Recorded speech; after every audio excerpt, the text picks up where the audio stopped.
اور ایک دوسری چیز یہ ہے کہ ہم ایسے سسٹم میں ہیں جہاں پر مائٹ از رائٹ، جنگل کا قانون ہے۔ ریاست مدینہ کی بات کی جاتی ہے، میں پاکستان میں بھی اور پاکستان کے باہر بھی کچھ وقت گزار چکا ہوں۔ باہر میں نے بڑے بڑے امیر لوگوں کو جنہوں نے یہاں حد سے بڑھ کر ملازم رکھے ہوتے ہیں، باہر ایک نوکر بھی نہیں۔ میں نے ایک حضرت سے پوچھا، میں نے کہا جناب آپ کا اتنا کارپیٹ کا پاکستان کے باہر بھی کاروبار ہے، ایک آدھا نوکر یہاں بھی رکھ لیں؟ کہنے لیکن افورڈ نہیں کر سکتے۔ میں نے کہا کیسے؟ آپ کے پاس تو پیسے بہت زیادہ ہیں۔ کہنے لگے پیسے کی بات نہیں، ہم نے 2-3 مرتبہ اپنے رویے کے مطابق یہاں پر نوکر ہائر کیے، جب ہم نے ان کی انسلٹ کی تو ان کی عزت کے اوپر عدالتوں نے ہمیں اتنا بڑا فائن کر دیا کہ توبہ، اب ہم یہاں کے جو باہر کے لوگ ہیں، جو وہاں کا لیبر طبقہ ہے، اس کو اس قدر زیادہ پروٹیکشن ان کا سسٹم دے چکا ہے۔ اگر آپ ایک انسان کو یعنی انصاف کے سسٹم کی بات ہو رہی ہے، دوسری طرف یہ بھی تو دیکھیں نا پروفیسر صاحب کہ اگر مالکان اچھے ہوتے ہیں تو نوکر یہ سمجھتے ہیں کہ یہاں سے وہ سارا کچھ کما لیں، اور یہ رویہ بھی تو ہے۔ ہاں، بنیادی طور پر دیکھیں کمزور کے پاس زیادہ مارجن نہیں ہوتا، تقریباً 90% مارجن طاقتور کے پاس ہوتا ہے۔ اس لیے نبی اکرم صلی اللہ علیہ وسلم نے قرآن کریم نے جب بھی بات کی کمزوروں کی بات کی، کیونکہ مسئلہ طاقتوروں کا ہے ہی نہیں، کمزوروں کے اوپر ہی زیادہ تر ظلم ڈھایا جاتا ہے۔ حضور کے سامنے ہی بلال حبشی کے اوپر جو ظلم ڈھایا جاتا تھا، حضور ان کا دکھ دیکھنے کے بعد حضور اسی درد کی کیفیت میں حضرت ابو بکر صدیق سے کہتے ہیں کہ یہ معاملہ دیکھا نہیں جاتا، کیونکہ انسان اور جس کے اندر انسانیت زندہ ہو تو وہ اس قسم کے رویوں کو برداشت نہیں کر سکتا۔ بالکل درست۔ مگر ہمارے ہاں جہاں انسانیت دم توڑ جائے تو وہاں پر اسی قسم کی درندگی رقص کرتی ہوئی نظر آتی ہے اور لوگ اس کے مد مقابل کھڑے نہیں ہوتے۔ اور دوسرا جو آخری پوائنٹ میں ذرا بیان کرنا چاہتا ہوں وہ یہ کہ دیکھیں، آپ نے اگر جھوٹی قسم کھائی ہے، یہ اللہ کی بارگاہ کی آپ نے ایک نافرمانی کی جھوٹی قسم کھا لی، اور روز قیامت کو سب سے کڑا جو سوال ہوگا وہ اللہ کی قسم کا ہوگا۔ میں اپنے ناظرین سے گزارش کروں گا، ہاتھ جڑے ہیں، خدا را اللہ کی قسم نہ اٹھایا کریں۔ روز قیامت سب سے زیادہ اس کا سوال ہوگا، اور خدا کی ذات سوال کرے گی میرے بندے تو نے مجھے اتنا عام سمجھ لیا تھا، اتنا سستا سمجھ لیا کہ فوراً میری قسم اٹھائی اور غائب ہو گئی۔ بندوں کے حقوق کے حوالے سے آخری بات یہ کہنا چاہوں گا کہ بندے نے نافرمانی اپنے رب کی لا یؤاخذکم اللہ باللغو فی ایمانکم ولکن یؤاخذکم بما عقدتم الایمان فکفارتہ، رب کی نافرمانی کی تو کفارہ کیا ہے کہ عشرۃ مساکین، 10 مسکینوں کو کھانا کھلاؤ، یا ان کو کپڑے دو، یا غلام کو آزاد کرو۔ یعنی نافرمانی رب کی ہوئی، مدد اور توقیر کن کی؟ انسانیت کی۔ اللہ رب العزت تو اپنی نافرمانی سے جو کفارے کا راستہ دکھاتا ہے وہ یہ کہ انسانوں کی مدد کرو، انسانوں سے پیار کرو، انہیں کھلاؤ، انہیں اچھا کپڑا پہناؤ۔ اللہ رب العزت تو بندے کو موڑتا اور یہ کہتا ہے اگر تم میری نافرمانی کر کے انسانیت کی خدمت کرو گے تو میں اپنی نافرمانی تمہیں معاف کر دوں۔ صحیح۔ اچھا مفتی صاحب، جس طرح پروفیسر صاحب نے بڑی مفصل روشنی ڈالی، ہم اگر قبل از اسلام دیکھیں یا بعد میں بھی غلامان کا ایک تصور ہوتا تھا، پھر مسلم بادشاہوں کے یہاں بھی دیکھنے میں آیا، اب نہیں ہے، اب اس کی جگہ پیڈ جو آپ کے سرونٹس ہوتے ہیں وہ ہوتے ہیں۔ تو نوکروں کے کیا حقوق ہیں؟ اب بات اس طرف چلی پڑی ہے تو میں سمجھتا ہوں کہ اس بریک سے پہلے اس بات کو مکمل کیا جائے۔ بسم اللہ الرحمن الرحیم۔ جو دور جاہلیت میں اور ابتدائی اسلام میں جو غلام ہوتے تھے، وہ غلام اور آج کے نوکر، ان میں تو زمین آسمان کا فرق ہے۔ وہ تو زر خرید غلام ہوتے تھے اور مالک ان کے جسم جو ہے وہ ان کا آقا جو ہے ان کے جسم کا مالک ہوتا تھا۔ ہمارے ہاں جو آج کے دور میں جو نوکر ہیں، جو ملازمین ہیں، ان کے حقوق پہ جب ہم توجہ کرتے ہیں اور دیکھتے ہیں تو ان کے حقوق ہمیں اسلام میں جو بتائے گئے ہیں وہ یہ ہے کہ جیسا تم کھاتے ہو ویسا انہیں کھلاؤ، جیسا تم پیتے ہو ویسا انہیں پلاؤ، جیسا لباس پہنتے ہو ویسا پہناؤ۔ اور اکثر خاندان ایسے کرتے دکھائی بھی دیتے۔ جی، نبی کریم صلی اللہ علیہ وسلم کا فرمان ہے، میرے کریم آقا علیہ الصلوۃ والسلام نے فرمایا ایت العجیر قبل ان یجف عرقہ، فرمایا ملازم کو اس کا پسینہ خشک ہونے سے پہلے اس کی اجرت دے دو، اس کی مزدوری دے دو۔ اور بڑی خوبصورت بات میں ابھی آپ جب بات کر رہے تھے تو میرے ذہن میں آئی، نبی کریم صلی اللہ علیہ وسلم کی بارگاہ میں حضور کے صحابہ رہتے تھے اور خادمانہ حیثیت سے رہتے تھے۔ حضرت ابو ہریرہ رضی اللہ تعالیٰ عنہ آپ فرماتے ہیں کہ میں ایک بار ایسا ہوا کہ مسجد نبوی میں تھا اور بھوک لگی ہوئی تھی۔ اب میری عزت نفس یہ نہیں چاہتی تھی کہ میں کسی کے سامنے ہاتھ پھیلاؤں، کسی کو بتاؤں کہ میں بھوکا ہوں۔ فرماتے ہیں مسجد نبوی سے باہر نکلا اور باہر جا کر بیٹھ گیا تو حضرت ابوبکر صدیق رضی اللہ تعالیٰ عنہ کا گزر ہوا، تو میں نے انہیں روکا اور میں نے قرآن کی ایک آیت کی تفسیر پوچھی۔ تو میرا پوچھنے کا مطلب یہ تھا کہ یہ تفسیر بتانے کے لیے مجھے کہیں گے آؤ میرے ساتھ چلو، یہاں راستے میں کھڑے کھڑے کیا بتاؤں تجھے، جب لے جائیں کوئی تو ظاہر مہمان نوازی تو کچھ نہ کچھ تو کریں گے، لیکن انہوں نے بھی آیت کی تفسیر بتائی اور چل دی ہے۔ اتنی دیر میں جناب حضرت عمر فاروق رضی اللہ تعالیٰ عنہ کا گزر ہوا، انہوں نے بھی، میں نے ایک اور آیت کی تفسیر پوچھی، انہوں نے بتائی اور چل دی ہے۔ اتنی دیر میں دل و نگاہ کے مرشد اولین حضور رحمت کائنات مفخر موجودہ صلی اللہ علیہ وسلم کی آمد ہو گئی۔ میرے کریم آقا کا جب گزر ہوا تو میں کھڑا ہو گیا اور میں نے عرض کیا رسول اللہ فلاں آیت کا میں جو ہے نا اس کی تفسیر پوچھنا چاہتا ہوں، سمجھنا چاہتا ہوں۔ فرماتے میرے حضور نے میرے چہرے کی طرف دیکھا اور مسکرا کے فرمایا ابو ہریرہ لگتا ہے بھوک لگی ہوئی ہے۔ جو بات میرے دل میں تھی وہ حضور کے لبوں پر آ گئی اور میرے کریم آقا نے فرمایا ابو ہریرہ آ جاؤ میرے ساتھ چلو۔ میں حضور کے ساتھ چلا گیا، میرے کریم آقا علیہ تحیۃ والثناء نے مجھے بٹھایا۔ اتنی دیر میں کوئی شخص آیا اور تحفہ لے کر آیا حضور کی بارگاہ میں، اور وہ دودھ کا پیالہ تھا۔ اب یہاں سے میں بات کرنے لگا ہوں کہ رحمت کائنات صلی اللہ علیہ وسلم ساری کائنات کے آقا و مولا امام الانبیاء، دنیا کا مالدار ترین آدمی بھی ہو تو حضور کے قدموں کو لگنے والی دھول کی برابری بھی نہیں کر سکتا۔ سبحان اللہ سبحان اللہ۔ لیکن سرکار دو عالم کی طبیعت مبارکہ دیکھیں، حضور کی تعلیم دیکھیں، جب وہ پیالہ آتا ہے نا دودھ کا تو میرے کریم آقا علیہ تحیۃ والثناء اسے قبول فرما کے فرماتے ابو ہریرہ اسے لو۔ تو حضرت ابو ہریرہ رضی اللہ تعالیٰ عنہ فرماتے میں نے وہ پیالہ پکڑ لیا تو سرکار دو عالم صلی اللہ علیہ وسلم فرمایا جاؤ اور اصحاب صفہ کو بلا کے لے آؤ۔ فرماتے وہ 70 کے قریب صحابہ تھے، وہ سارے آ گئے اور میرے کریم آقا نے فرمایا ابو ہریرہ سب کو پلاؤ۔ اللہ سوچ میں پڑ گیا ایک پیالہ ہے اور میرے کریم آقا علیہ تحیۃ والثناء فرماتے سب کو پلاؤ۔ میں نے جا کے پہلے ساتھی کو پیش کیا، انہوں نے پیا اور حضور نے فرمایا پیٹ بھر کے پیو، سیر ہو جاؤ۔ تو انہوں نے پیٹ بھر کے پیا، انہوں نے پیالہ مجھے واپس دیا تو میں نے جھانک کر دیکھا پیالہ تو ویسے کا ویسے۔ اللہ اکبر۔ اب جو بات عرض کرنے والی وہ یہ ہے کہ 70 صحابہ نے جب پی لیا نا تو میرے کریم آقا نے فرمایا ابو ہریرہ اب آپ پیو۔ فرماتے میں نے پیا، ایک بار پی لیا، حضور نے فرمایا پھر پیو۔ دوبارہ میں نے اسے پیا، حضور نے فرمایا پھر پیو۔ میں نے 3 مرتبہ جب پی لیا تو میں نے ہاتھ کھڑے کر دیے، حضور میرا پیٹ بھر گیا، میں سیر ہو گیا ہوں۔ اب جو غور طلب بات یہ ہے، اس پہ یہ معجزہ ہے میرے حضور کا کہ ایک پیالے سے 70 صحابہ جو ہے نا وہ سیر ہو گئے۔ لیکن جو پہلو ہے نا وقاص عزیز صاحب، جو غور طلب ہے وہ یہ ہے کہ تمام خادمین ہیں، تمام میرے آقا کے غلام ہیں، حضور کے نوکر ہیں، حضور کے امتی ہیں، سرکار دو عالم کے قدموں کو لگنے والی دھول پہ اپنی جان قربان کرنے کے لیے تیار ہیں۔ لیکن میرے کریم آقا علیہ تحیۃ والثناء 70 صحابہ کے پینے کے بعد اس پیالے کو اپنا منہ لگاتے ہیں۔ اللہ اکبر۔ آج ہمارے ہاں تو یہ سٹیٹس، ہمارے یہاں تو ہاتھ نہیں ملایا جاتا ملازمین سے، یا آپ کوئی اجنبی آدمی آ جائے اسے ہاتھ نہیں ملاتے، اور پھر اگر ملا بھی لیں تو اسے امپورٹڈ ترین شیمپو سے اور جل سے صاف کرتے ہیں تاکہ ہمیں کوئی جراثیم نہ لگ جائیں۔ برتن الگ رکھے جاتے ہیں۔ اور میں موٹر وے پہ سفر کر رہا تھا روکا کھانے کے لیے تو ایک عجیب منظر دیکھنے کو ملا، میری فیملی بھی میرے ساتھ تھی، تو میں نے کافی دیر میری کیفیت جذباتی سی ہو گئی۔ 2 لوگ تھے، ان کے ساتھ ایک بچی تھی، کم عمر سی تھی، 10-11 سال اس کی عمر ہوگی بچی کی، اور وہ کھانا کھانے کے لیے بیٹھے تو انہوں نے خود سے دور اسے بٹھا دیا اور خود انہوں نے جو کھانا کھایا کھاتے رہے، جب بچ گیا تو اسے کہتے ہیں سائڈ پہ جا کے اسے کھاؤ، یعنی اپنے قریب ٹیبل پہ بھی نہیں اسے بیٹھنے دیا۔ تو میں وہاں سے نکلا باہر اور ریسٹورنٹ والے کو میں نے کہا کہ بچی کو کھانا آپ دیں، انہوں نے کھانا دے دیا، وہ سائڈ پہ بیٹھ کے کھا رہی تھی۔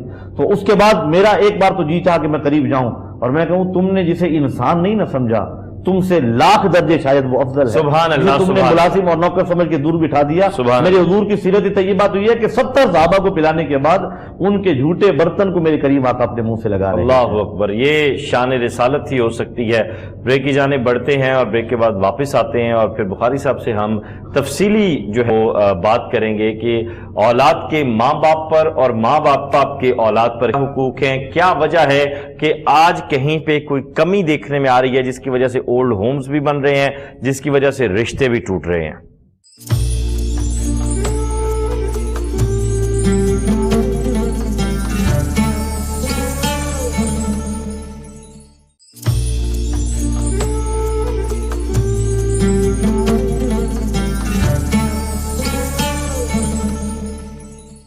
ویلکم بیک ناظرین، اور سبحان اللہ سبحان اللہ سبحان اللہ سبحان اللہ، لاکھوں کروڑوں مرتبہ شکر ادا کروں اگر میں اپنے رب کا کہ اس نے مجھے محمد صلی اللہ علیہ وآلہ وسلم کی آل میں سے اور ان کی امت میں سے رکھا ہے، تو یہ میں سمجھتا ہوں کہ میری کئی زندگیاں بھی یہ شکر ادا کرتے ہوئے ختم ہو جائیں تو پھر بھی کم ہے۔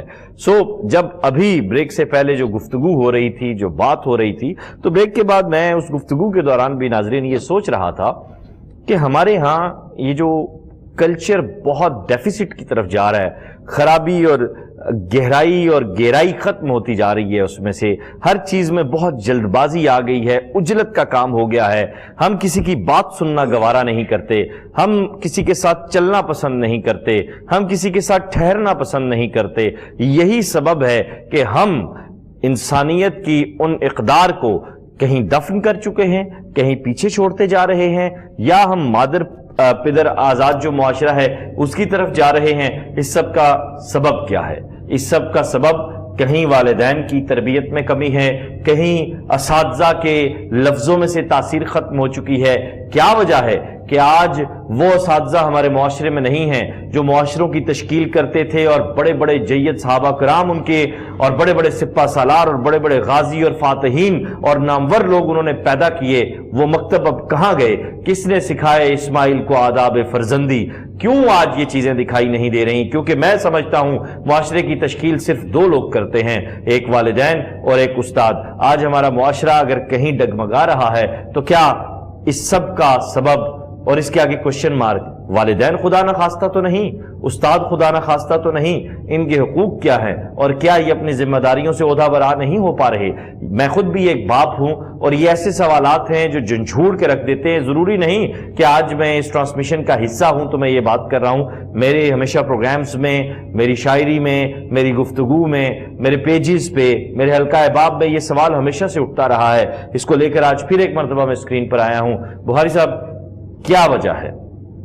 یقیناً وقاص بھائی، آپ نے بڑے، میں سمجھتا ہوں ہمارے معاشرے کے جو سلگتے ہوئے مسائل ہیں ان کا آپ نے احاطہ کیا ہے۔ بلا شبہ والدین کے جو حقوق ہیں، اور پھر والدین کے اوپر جو اولاد کے حقوق ہیں، آج بحیثیت ایک مسلمان ہم سب کی ذمہ داری ہے، ہم سب کا فرض ہے ہم ان کے ادراک و احساس کریں اور ان کو ادا کرنے کی اللہ تعالیٰ سے توفیق طلب کریں، دعائیں مانگیں کہ اللہ ہمیں اس قابل بنا۔ چونکہ اللہ تعالیٰ نے سورہ الفرقان میں اپنے پاک بعض بندوں کی جو صفات اور نشانیاں بیان فرمائی ہیں، ان میں ایک اہم نشانی یہ بیان کی ہے کہ اللہ والے جو پاک باز لوگ ہوتے ہیں وہ اللہ سے یہ دعا مانگتے ہیں، ربنا حب لنا من ازواجنا وذریاتنا قرۃ اعین وجعلنا للمتقین اماما۔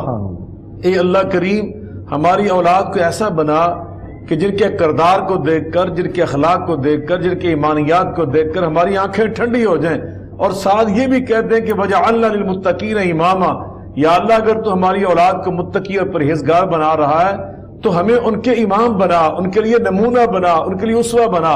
یعنی والدین اصل میں اپنے کردار کے ساتھ، اپنے اعمال کے ساتھ، اپنی سیرت کے ساتھ اپنی اولاد کی عملی تربیت کرتے ہیں۔ اچھا، اب اس میں آپ کی بات کاٹ رہا ہوں۔ اب آج جو ماں باپ ہیں، اگر میں باپ ہوں، میری تربیت میرے پیرنٹس نے کی ہے، ان کی تربیت ان کے والدین نے کی ہے، ان کے والدین نے کی ہے، نسل در نسل کا ایک سلسلہ ہے، خون کی تاثیر بھی موجود ہے، لیکن یہ جو تربیت کا سلسلہ ہے یہ بھی موجود ہے۔ آج ہمارے ہاں یہ جو فقدان دکھائی دے رہا ہے، اس کا کیا ہمارے بزرگوں سے کوئی غلطی ہوئی؟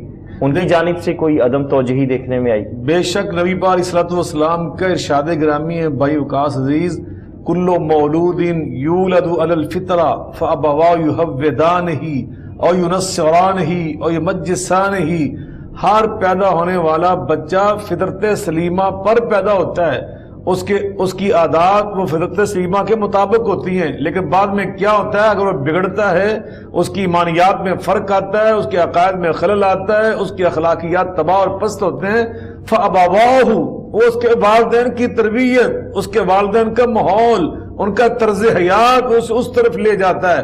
جناب سیدنا علی المرتضیٰ کرم اللہ وجہ الکریم کے ارشاد گرامی ہے، وہ فرماتے ادبوا اولادکم وعلموہم الخیر، اپنی اولاد کو آداب زندگی سکھایا کرو، ان کو خیر کی تعلیم دیا کرو۔ نبی علیہ الصلوۃ والسلام نے کیا فرمایا؟ آپ فرماتے ہیں مروا اولادکم بالصلاۃ